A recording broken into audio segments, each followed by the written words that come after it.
안녕하세요, 레조노트입니다. 이번 영상은 어쩌면 제 흑역사가 될지도 모르겠어요. 현 시점에 영상을 17개 정도 만들면서 딱히 저를 돋보이게 하려고 꾸며내거나 거짓된 이야기를 한 적도 없었지만 정작 제 가장 밑바닥은 잘 드러내지 못했던 것 같아요. 여러 이유가 있었죠. 스스로 느끼는 수치심도 있었고 우울한 이야기 좋아하는 사람은 없잖아요. 재밌게 시간 보내려고 유튜브 들어오셨을 텐데 그런 불쾌함을 드리고 싶지도 않았고요. 그래서 매번 최대한 정제하고 억제하면서 영상을 만든 감이 있었는데 이번 영상은 조금 솔직해져 볼까 해요. 그렇다고 마냥 울적한 하소연 넋두리만 늘어놓진 않을 거고 제 다른 영상들처럼 신박한 비유와 나름의 유쾌함을 섞어 넣었으니까요. 오늘도 아무쪼록 편한 마음으로 함께 따라와 주시면 좋을 것 같아요.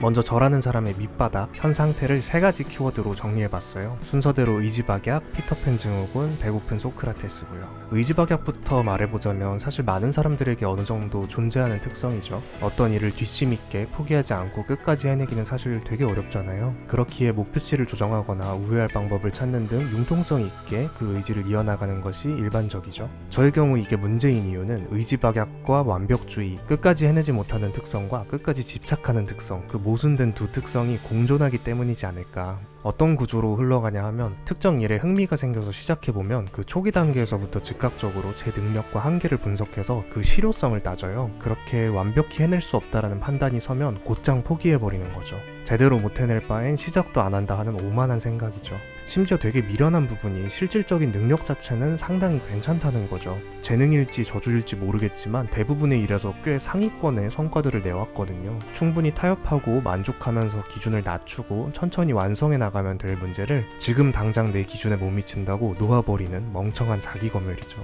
그렇게 포기해버린 일과 꿈, 사람과 순간들이 참 많고요. 다음으로 피터팬 증후군. 동화 피터팬에서 기인한 신체적으로는 어른이 되었지만 마음은 여전히 어린 상태, 네버랜드에 남고 싶어하는 무책임하고 미성숙한 태도를 말하죠. 전 여기서 한술 더 떠서 이상주의가 더해져요. 단순히 현실이 너무 어렵고 힘들다고 아이처럼 징징대는 것에 그치지 않고 이 세상이 진심으로 유토피아가 되길 바라는 말도 안 되는 멍청함인 거죠.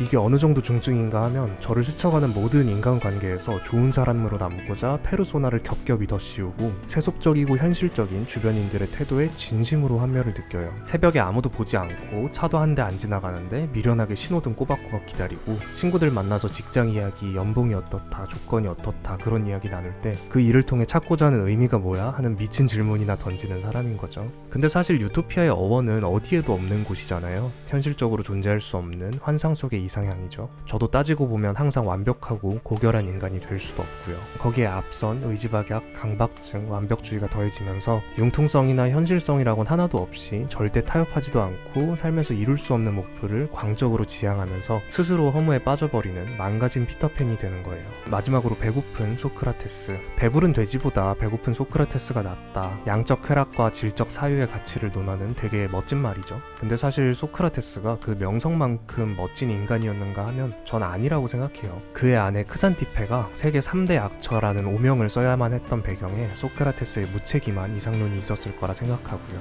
허구한 날 돈도 안 되는 철학 노름에 빠져서 스스로 배고픈 상태를 지향하는 남편이 자신은 만족하더라도 그 가정을 유지하기 위한 생활고는 고스란히 아내가 감수해야만 하는 거죠. 저도 딱 그런 꼴인 것 같아요. 남들이 이해하지 못할 세계의 생각에 빠져선 현실적인 사회인의 구실은 하지 못하고 오히려 열심히 살아가는 사람들마저도 배부른 돼지로 폄하하면서 나의 이상적인 세계를 지켜내려 했던 추악함이죠. 그렇게 의지는 박약해서 제대로 끝을 보지도 못하면서 무책임한 피터팬의 모습으로 이상론을 꿈꾸고 그 과정을 소크라테스가 감내야만 하는 필연적 배고픔으로 포장하면서 정말 답도 없는 무능한 고집쟁이가 되어버린 거죠.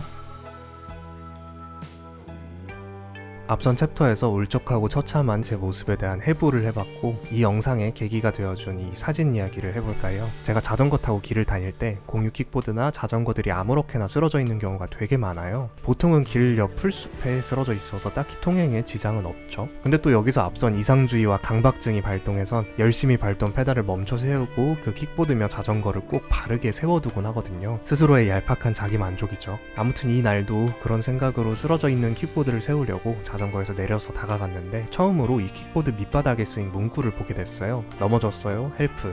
바르게 세워두고 페달을 밟아 집으로 돌아오는 동안 마음이 뭔가 복잡해지더라고요. 사용한 킥보드를 아무렇게나 던져두는 비이상적인 사람들에 대한 분노, 그런 상황을 나를 제외하곤 당연하게 지나쳐버리는 삭막한 사회에 대한 아쉬움, 그런 내 모습에 심취한 선민의식의 자각과 스스로 느껴지는 한심함까지 여러 생각들이 뒤섞여 정돈되지 못한 채로 집에 도착했는데 결국 그 한 문장만 남더라고요. 넘어졌어요. 헬프. 그 킥보드는 무력하게 넘어져선 도움을 청하고 있었죠. 마침 운 좋게 오지랖 넓은 이상주의자를 만나서 바르게 세워졌고요. 정작 나는 스스로의 망가진 모습들을 잔인하리 많지 매 순간 해체하고 분석하면서 자각하고 있음에도 왜 단 한 번도 도와달라는 말을 하지 못했을까? 우리 인간도 따지고 보면 그 공유 킥보드와 별 다를 바가 없는 셈이잖아요. 수많은 사람을 거치며 함께 살아가면서 나를 함부로 대하는 사람에게 상처받고 강한 바람에 쓰러지기도 하고 막막하게 널브러져 방치되기도 하죠. 내 자신에게 탑재된 지지대가 견고했다면 흔들리지 않고 굳건하게 지탱하고 살아갈 수 있지 않았을까? 또 이런 자책과 자기검열에 빠져 있었는데 정작 그 킥보드의 지지대는 문제가 없었거든요. 결국 세워둔 장소, 삐딱한 각도나 무른 진흙 혹은 아무렇게나 방치한 사용자의 문제였고 적절한 위치와 자세만 취해준다면 단단하게 서서 다음 사용자를 맞이할 수 있는 거죠. 여기서 두 가지 희망을 품어보는 거예요. 첫째로는 나의 문제가 아니었다. 나의 지지대와 구조, 즉 내가 살아온 방식과 방향이 잘못되지 않았으며 바르게 서서 살아갈 길이 어딘가 분명히 존재한다는 기대를 걸어보는 거죠. 무책임하고 편협하게 난 잘못 없어 하는 회피보다는 내가 여기 서 있던 게 잘못이구나 하는 낙관이라고 할까요? 둘째로는 누군가 도와줄 사람이 있겠지. 사실 누군가에게 도움의 손길을 내민다는 것은 쉽지 않죠. 효율과 속도를 중시하는 현대사회에서 나 하나 살기도 바쁘고 내 주변 소중한 사람들 챙기기에도 벅찬데 넘어져 망가져 있는 공유 킥보드를 내 바쁜 발길 멈춰 세워가며 바로 세워줄 사람이 어디 있겠어요. 그런데 정작 제 자신이 그 비관론의 발레였던 거죠. 매번 비효율적으로 멈춰서선 그 쓰러진 킥보드들을 세우고 다니는 사람이었으니까요. 나의 상황이 막막하고 초라하게 쓰러진 상태라고 해도 좋게 말하면 다정함 이고 나쁘게 말하면 오지랖이 되는 그런 존재를 우연히 만난다면 도움을 받을 수도 있는 셈이죠. 그리고 그 순간에 필요한 자세는 난 괜찮아요, 갈 길 가세요 하는 자존심이 아니라 넘어졌어요, 헬프 하고 외치는 당당함이 아닐까.